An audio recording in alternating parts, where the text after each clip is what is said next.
आज की हिंदी कहानी में हम आप सभी को सुनाने वाले हैं तोता मैना का संवाद। मैना ने क्यों तोते से कहा कि मुझे मर्द जात से नफरत है। सुनिए कथा प्रसंग में सारा हाल। एक विजय सेन नाम के राजा थे। उन्होंने चूड़ामणि नाम का एक तोता पाला हुआ था और राजा ने राजसी ठाट बाट के हिसाब से ही तोते के लिए सोने का पिंजड़ा बनवाया था। बहुत से नौकर चाकर भी तोते की देखभाल में लगा रखे थे। एक दिन महाराज ने तोते से पूछा कि हे मेरे प्यारे तोते, तू क्या क्या जानता है। राजा की बात को सुनकर तोते ने कहा कि महाराज, मैं सब कुछ जानता हूँ, भूत जानता हूँ, भविष्य जानता हूँ और जो कुछ भी आप जानना चाहते हैं वो मैं सब कुछ जानता हूँ। तोते की ये बात सुनकर राजा बोले, अगर ऐसा है तो बता मेरे योग्य सुंदर स्त्री कहाँ है। तोता बोला, मगध देश में राजा मगधेश्वर का राज्य है।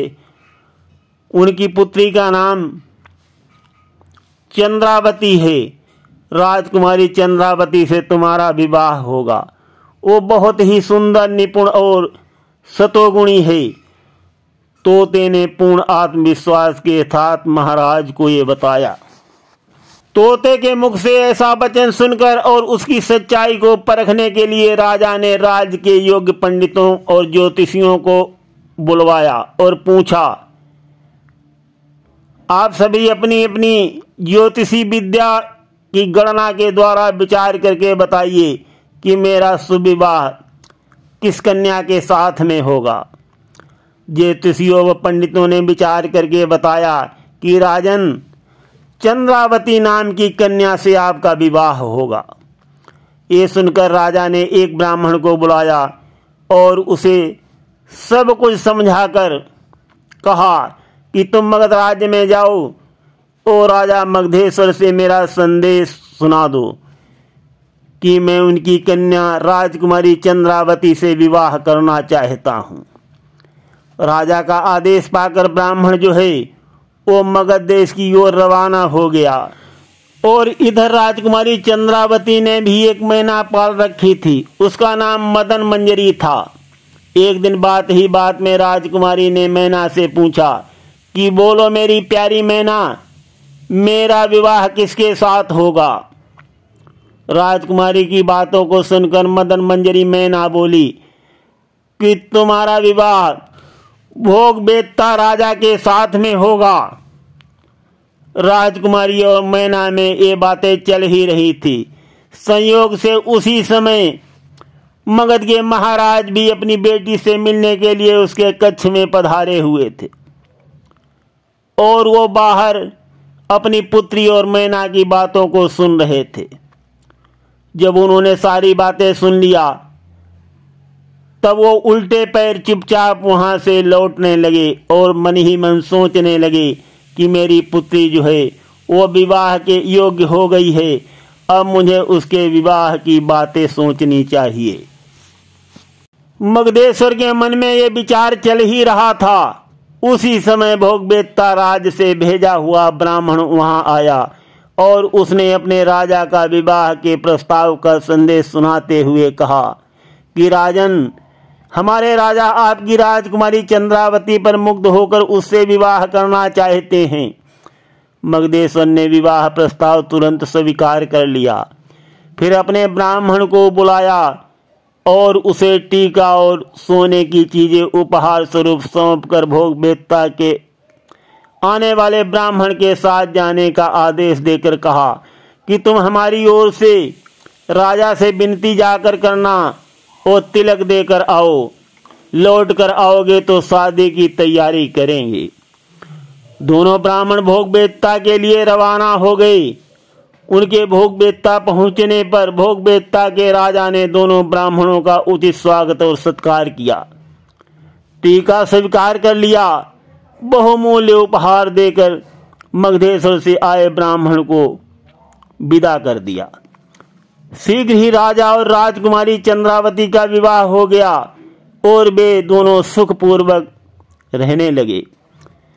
जिस प्रकार राजा को अपने तोते चूड़ामणि से प्यार था, उसी प्रकार चंद्रावती अपनी मैना मदन मंजरी से प्यार करती थी। विवाह के बाद वो अपने साथ मदन मंजरी का पिंजरा भी लेकर आई थी। अब वो राजकुमारी नहीं रही थी, अब वो रानी चंद्रावती हो गई थी। राजा और रानी साथ बैठते तो तोता मैना दोनों के पिंजरे भी साथ साथ रख लेते थे। एक दिन राजा ने दोनों पर नजर डालकर कहा कि प्रिय, हम तो विवाह के सूत्र में बंधकर एक हो गए। मैंने तुम्हें पाकर सारे संसार का सुख पा लिया। मेरा विचार है इस तोते और मैना को भी हमें एक कर देना चाहिए। दोनों का विवाह रचाना चाहिए और एक बड़े सुंदर पिंजरे में इनका बसेरा बना देना चाहिए। रानी ने राजा के मुख से ऐसी बात सुनकर बहुत प्यार से कहा कि स्वामी, आपने तो हमारे मन की बात छीन ली है और कह डाली है। बस फिर क्या देर थी, तोते और मैना का विवाह बड़ी धूमधाम के साथ हो गया। एक बड़ा पिंजरा तैयार कराकर दोनों को एक ही पिंजरे में रखा गया। विवाह के साथ पत्नी के रूप में पाई हुई मैना मदन मंजरी के साथ तोते चूड़ामणि ने निकटता बढ़ानी चाहिए, तो कूद कर फुदक कर अलग हटती हुई कहने लगी, खबरदार मेरे निकट मत आना। तोते चूड़ामणि ने चौंक कर पूछा, क्यों? जब हम दोनों पति और पत्नी हैं तब निकट आने में हर्ज ही क्या है? मैना बोली, मुझे मर्द जात के नाम से नफरत है। मर्द झूठे, फरेबी और दगाबाज होते हैं। मैना ने आंखें तरेर कर कहा, ऐसा नहीं कहते प्यारी मदन मंजरी। तोता चूड़ामणि ने प्रेम से भरे स्वर में कहा कि तुम्हें गलतफहमी हुई है। मैना बोली, नहीं नहीं, मैंने अपनी आंखों से मर्द की बेवफाई देखी है। अगर तुम्हें विश्वास नहीं है तो मैं तुम्हें एक बेवफा पति का किस्सा सुनाती हूँ, जिसने अपनी पत्नी को छला और उसकी जान ले ली। तोता बोला, प्रिय, सभी मर्द एक जैसे नहीं होते हैं। मैना बोली, नहीं नहीं, मुझे मर्द के नाम से नफरत है। और मैना क्या तोते को किस्सा सुनाएगी, वो हम अगले भाग में सुनाएंगे। सुनते रहिए। आज हम भाग 1 को यहीं पर विश्राम देते हैं। धन्यवाद।